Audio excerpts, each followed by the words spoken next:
Hi hello welcome to 9+ news. Reels వేస్తున్నారా? Social media మీ అభిప్రాయాలను కుండబద్దలు కొట్టినట్టు రాసుకొస్తున్నారా? ఆ పార్టీ ఈ పార్టీ అని తేడా లేకుండా రాజకీయ పార్టీలపై విరుచుకుపడుతున్నారా? అయితే ఈ న్యూస్ మీకోసమే. ఇకపై సోషల్ వేదికగా ఏం చేసినా మీపై ఓ నిఘా ఉండనుంది. ఇప్పటివరకు స్వేచ్ఛగా అనిపించిన సోషల్ మీడియా ప్రపంచం ఇప్పుడు క్రమంగా నియంత్రణ గీతల్లోకి అడుగు పెడుతోంది. మాట్లాడే ముందు, పోస్ట్ చేసే ముందు 1-2 సార్లు ఆలోచించుకోవాల్సిన పరిస్థితి ఏర్పడుతోంది. ఎందుకంటే ఇకపై మీరు చేసే 60 సెకండ్ల రీల్స్ ను కూడా ప్రభుత్వం ఒక వార్తలానే చూడబోతోంది. ఐటీ నిబంధనలు 2021కు కొత్త సవరణలను ప్రతిపాదించింది. ఇవి అమల్లోకి వస్తే యూట్యూబర్లు, ఇన్ఫ్లుయెన్సర్లు కూడా సాధారణ యూజర్స్ లా కాకుండా ప్రచురణకర్తలుగానే భావించాలని రూల్ పెట్టనున్నారు. అంటే వారు పెట్టే ప్రతి వీడియో, ప్రతి పోస్ట్ ఒక వార్తలా పరిగణించాల్సి ఉంటుంది. ఇప్పటి వరకు సోషల్ మీడియాలో వార్తలు లేదా రాజకీయ విషయాలు చెప్పే వ్యక్తులను ప్రభుత్వం అధికారిక మీడియా సంస్థలుగా చూడలేదు. అందుకే టీవీ ఛానళ్లకు ఉండే కఠిన నియమాలు వీరికి వర్తించలేదు. కానీ ఇప్పుడు పరిస్థితి మారుతోంది. ప్రభుత్వం ఏదైనా కంటెంట్ను అనుచితంగా భావిస్తే వెంటనే ఆ సంబంధిత పోస్ట్ను తొలగించే అధికారం పెరుగుతుంది. ఒక్క మాటలో చెప్పాలంటే ఇకపై సోషల్ మీడియాలో ఏం చెబుతున్నామన్నది ఇకపై చట్టపరమైన అంశంగా మారుతుంది. ఈ సవరణలతో ఇన్ఫ్లుయెన్సర్లు కూడా నేరుగా ప్రభుత్వ నియంత్రణ పరిధిలోకి వస్తారు.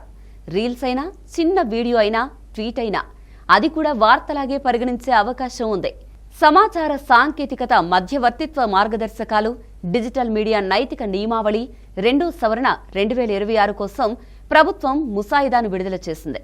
దీనిపై ఏప్రిల్ 14 వరకు ప్రజల అభిప్రాయాలను కోరింది. ప్రభుత్వం దీన్ని సురక్షితమైన ఇంటర్నెట్ కోసం అవసరమైన చర్యగా చెబుతోంది. కానీ ఈ మార్పులపై విమర్శలు కూడా తీవ్రంగానే వినిపిస్తున్నాయి. సామాన్యుడి గొంతును నియంత్రించేలా ఇవి మారవచ్చని అనుమానం వ్యక్తమవుతోంది. ప్రభుత్వం చేతుల్లో ఎక్కువ అధికారాలు వెళ్లిపోతాయని, డిజిటల్ వాక్ స్వాతంత్ర్యంపై ఒత్తిడి పెరుగుతుందని విమర్శకులు చెబుతున్నారు.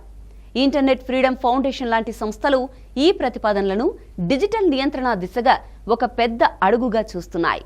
ఈ సవరణల పరిధి చాలా ఎక్కువ. యూట్యూబ్, ఇన్స్టాగ్రామ్ రీల్స్, ఎక్స్ లాంటి వేదికల్లో వార్తలు లేదా రాజకీయ అభిప్రాయాలు చెప్పే ప్రతి ఒక్కరూ ఇందులోకి వస్తారు. గతంలో ప్రొఫెషనల్ మీడియా సంస్థలకు మాత్రమే వర్తించిన 3 స్థాయిల పర్యవేక్షణ విధానం ఇప్పుడు వ్యక్తిగత క్రియేటర్స్ కు వర్తించనుంది. ఇక్కడ ఒక కీలకమైన అంశం సేఫ్ హార్బర్ రక్షణ. సాధారణంగా ఒక యూజర్ తప్పు సమాచారం పోస్ట్ చేస్తే ఆ బాధ్యత నేరుగా ఆ యూజర్ పైనే ఉంటుంది, ప్లాట్ఫామ్ పై కాదు. దీన్నే సేఫ్ హార్బర్ రక్షణ అంటారు. కానీ కొత్త నిబంధనల ప్రకారం సోషల్ మీడియా సంస్థలు ప్రభుత్వం ఇచ్చే ఆదేశాలు, మార్గదర్శకాలను తప్పనిసరిగా పాటించాలి.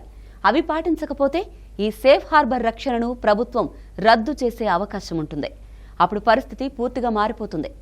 యూజర్ చేసిన ప్రతి తప్పుకు, ప్రతి వివాదాస్పద పోస్టుకు ఆ ప్లాట్ఫామ్నే బాధ్యత వహించాల్సి వస్తుంది.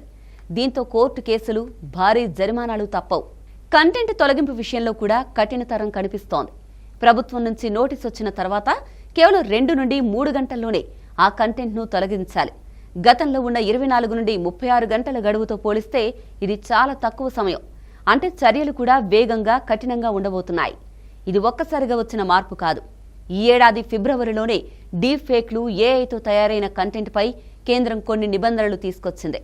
అలాంటి కంటెంట్కు స్పష్టమైన గుర్తింపు ఇవ్వడం, ఫిర్యాదు వచ్చిన వెంటనే తొలగించడం తప్పనిసరి చేసింది.